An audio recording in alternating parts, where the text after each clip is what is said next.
অভয়া গত 9ই আগস্ট মানে বলা চলে 8ই আগস্ট মধ্যরাতেই সে ভীষণভাবে ধর্ষিত হয়েছিল এবং তার মৃত্যু হয়েছিল, মানে তাকে হত্যা করা হয়েছিল। 1 বছর হয়ে গেল, আমরা কোনো বিচার পাইনি।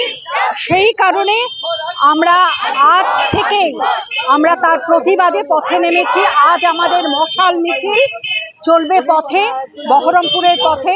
এরপর কাল দুপুর 2টোয় আমরা একটি সচেতনতামূলক শিবির আমরা আয়োজন করেছি যুগাগ্নির মহলা কক্ষে।